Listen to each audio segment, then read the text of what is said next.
everybody, this is Angie from Mystic Mountain Homestead, and I want to tell you how to save your trees from Japanese beetles, boar beetles.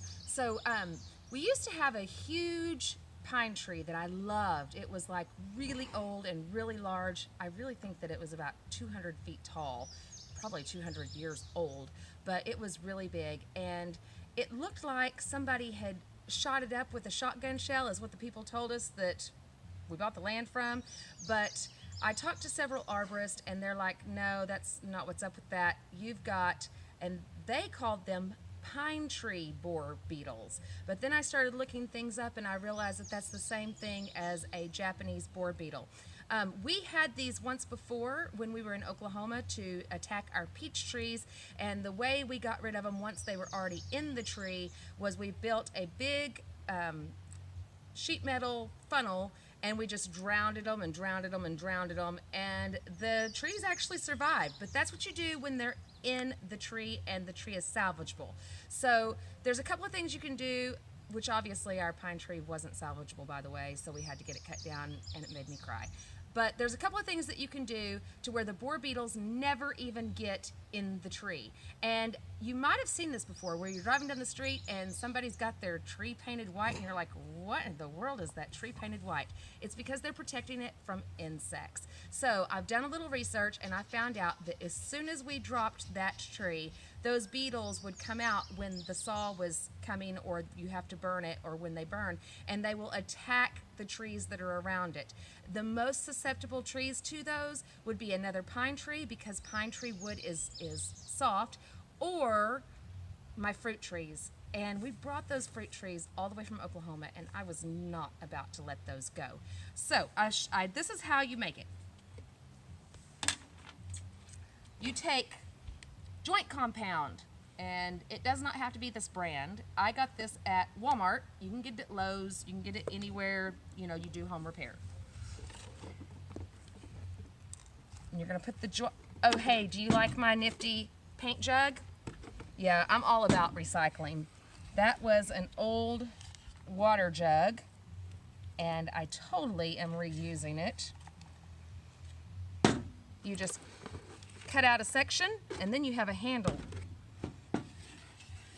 I do that for watering my garden, and then we're gonna do it for paint. That way I can carry it.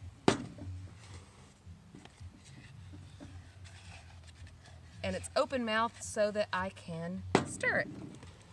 So the way we do that is a third, a third, a third. So I used a full thing of joint compound. Now that I'm gonna use a third of latex paint. Once again, this is Walmart, but you don't have to use this brand. You can use any latex paint. White, by the way. And that's perfect. It's exactly the same.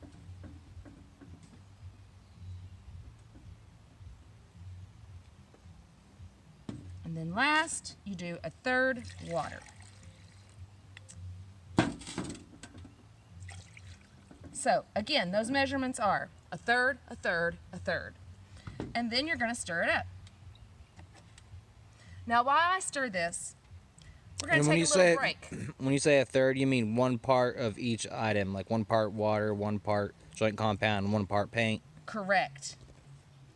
And now then, while I stir this, we're gonna take a break, and I'm gonna go and show you how to paint the tree. Okay, so we're back, and you can see that my husband actually started painting this, and I'm short, so I'm standing on a brick. But you're just literally going to liberally paint the tree.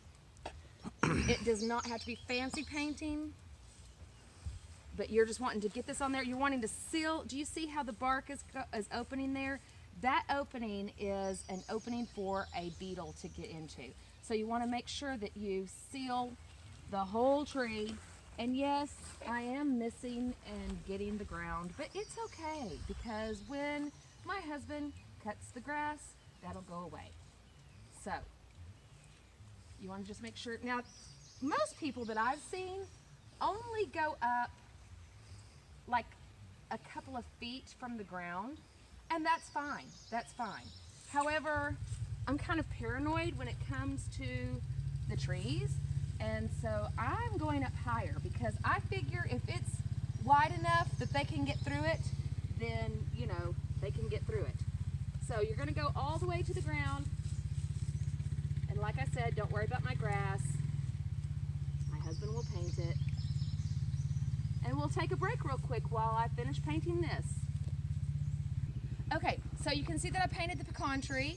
And if you want to come a little closer, I'm going to show you something really quick. So any place that the bark is breaking open, you want to make sure that you get into those spots really well so that there's not a place for the beetles to penetrate. So, pecan tree, check. Come on this way. Let's see what else we got.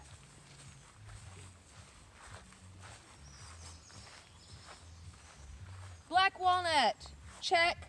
Now I've got to be truthful. I actually did not paint this one. My husband Dutch did back, I don't know, 3-4 weeks ago, I don't know.